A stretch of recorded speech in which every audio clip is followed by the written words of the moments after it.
I got to play the hand that was dealt to me. You look around and see you black.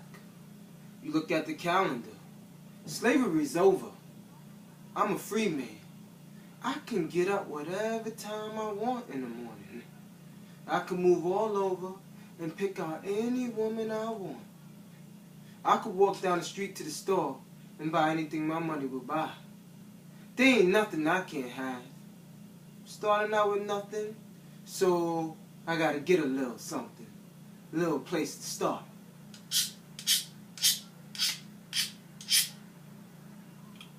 I look around and see the race you gotta run is different than everybody else's. Maybe it's longer. It's got more hills. But this is what I got. Now, what to do with it? I look around and see what niggas gotta eat and niggas gotta sleep. I say if I was a rich man, I had some bread. I got some bread. And the Valley of the Blind, the one-eyed man is king. I started selling whole cakes off the back of a wagon. I cooked them over the coals. I got some beans, selling them right out of the pot. I even put a little pork in them. Police ran me off the corner, said I needed a license. It took me a while, but I got me that license. I had to pay 6 to 7 people, but I got me a license.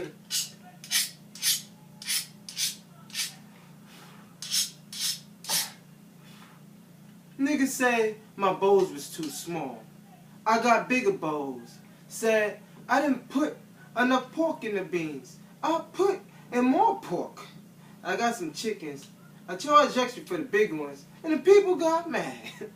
One man told me the chickens had big feet, but they didn't have big wings. I seen I was in the wrong business. Said I was gonna let people eat on their own and find them a place to sleep. Only I didn't have no money for no property. So I went down to the bank to borrow some money. They said I needed collateral. Said, you need something to borrow money against. I said, all right, I'll get some collateral.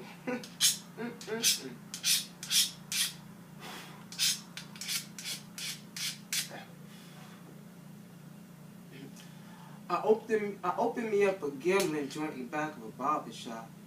So whiskey. Police closed it down. I had to put a few bullet holes in a couple of niggas, and the police arrested me. Sent me to the county farm. I had to bust a couple niggas upside the head for trying to steal my food. A couple escaped. I caught them. They don't do nothing but make it harder on everyone. They out there enjoying their life, ducking and dodging the law, and everybody else on half ration gotta make up their work? Shit. There was a fellow named John Hanson. Yeah, he started a riot. I seen that was gonna be nothing but bad news. So, I took him on. One-on-one. Man to man. He busted my eye. But I put down that riot. They gave me a year. I did 6 months when the mayor called me in to see him. Said he wanted to put me in charge of third ward. Said, say you fried a little fish and sending the big fish to me. And I said, all right. They gave me a gun and a badge. I took that badge and gun, took it to the bank, laid it right on the counter and said, now, I want to borrow some money on that. There was a fellow named Harry Bryan. He had a place on Carl Street he sold me. Charged me 3 times what it was worth. Took the money and ran. They tried to kill him for selling to a Negro. I said, all right. I got me some money. And the people got mad. They said I must have thought I was a white man because I got a hold of a little something. They've been mad at me ever since. Everybody mad at me. You mad at me?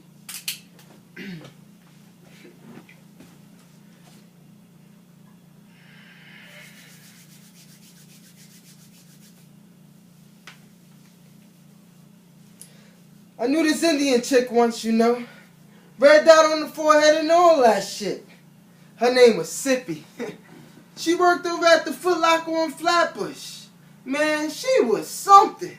Mad cute in the umpire stripes. Little black Converse on.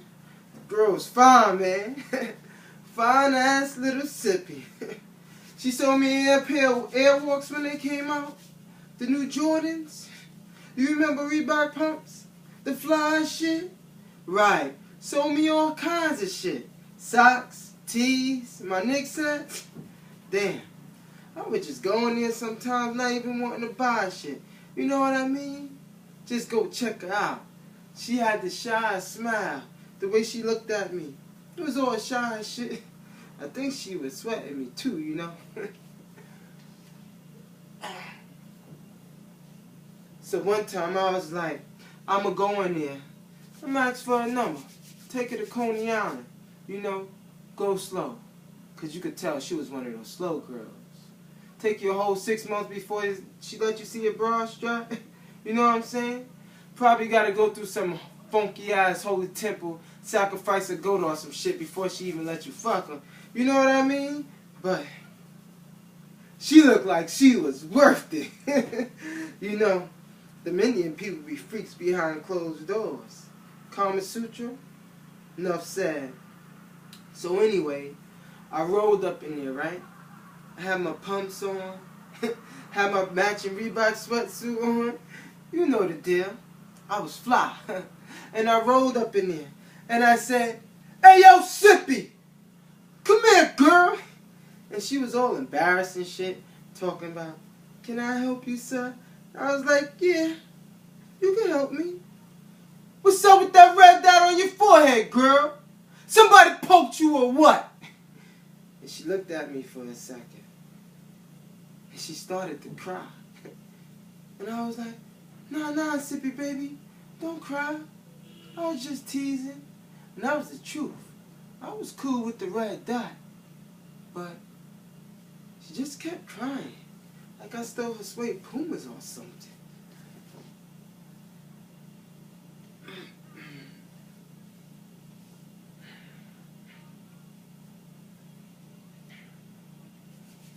So, anyway, I rolled up in there one day. The manager comes out and says to me, "My friend, you must leave. You must leave right now, my friend. Go, go, go." And I was like, "Can I apologize? Can I at least say I'm sorry?" "No, my friend, you must leave. You must leave right now, my friend, or I'll call the police." And I was like, "What is this friend shit? You ain't my friend, motherfucker. You ain't my friend. How the fuck you gonna call cops on your friend?" So, anyway, they kicked me out. Banned me from Foot Locker. Can you imagine that? Ban a brother from Foot Locker? That shit ain't right. I heard through the Foot Locker grapevine Sippy went on to med school a couple of years ago. I knew the girl was smart. Heard she got married to some Indian doctor. 2 doctors in the house. They must be making bank. Sure wish I could see Sippy again, though. Let her know I was cool with that red dot.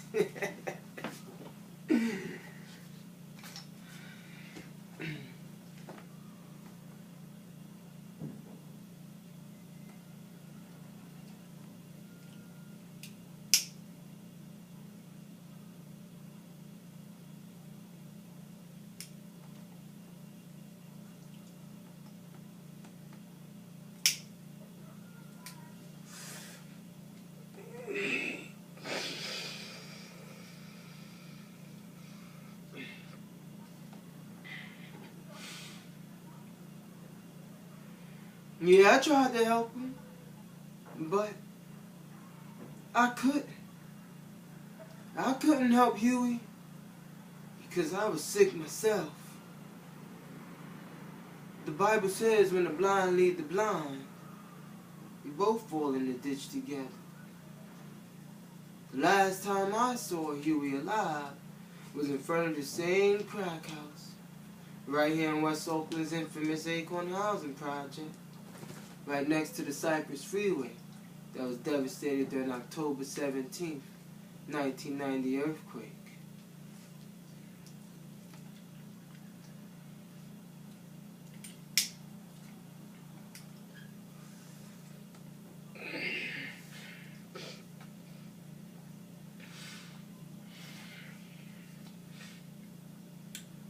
In 1984, I became addicted to crack cocaine.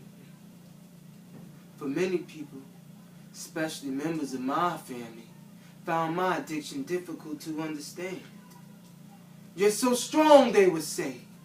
"How could you become a weak, pitiful dope fiend?" But I did. My addiction came in my 30th year.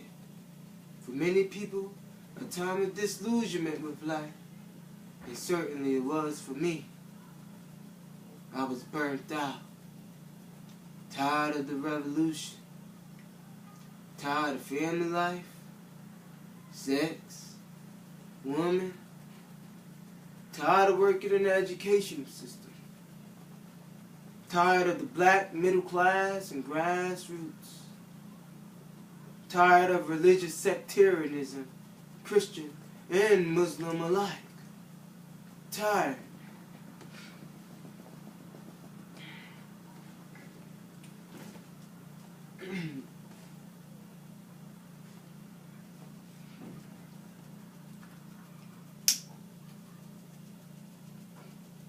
Maybe this is what happens when one lives too fast. Not only do you get burnt out, but you run out of ideas. What mountain should I conquer next? And a voice came to me and said, "You shall become Sisyphus. You shall roll a rock up a mountain, and it shall fall to the earth. And you shall begin and again each day for eternity, since you can't figure out anything else to do with yourself. You big dummy." So, I was a sitting duck for an addiction. This is a new addiction, especially when I became an entrepreneur and had large sums of cash on a daily basis. I sold incense, perfume oils, and lots of other things on the street of Market and Powell in San Francisco. I made a lot of quick, easy money. And money added to my problem, because I hated making money.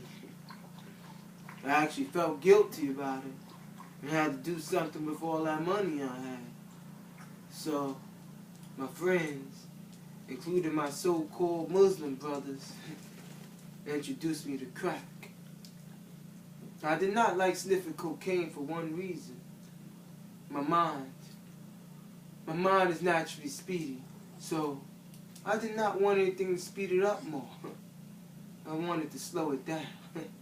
Yeah. Relax. My thing was weed. I admit it. I abused weed because I smoked it from morning to night for over 20 years. Yeah. My thing was weed, wine, and women. I once said I wanted to die of an overdose for weed, wine, and women, but along came crack, and soon I had no desires for wine, weed, or women.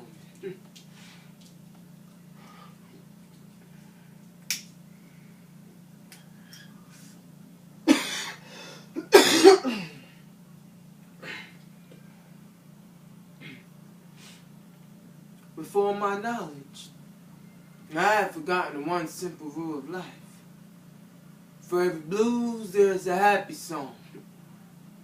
Sing a happy song takes the same amount of energy as the blues. Even before my addiction to crack, why couldn't I think of all the good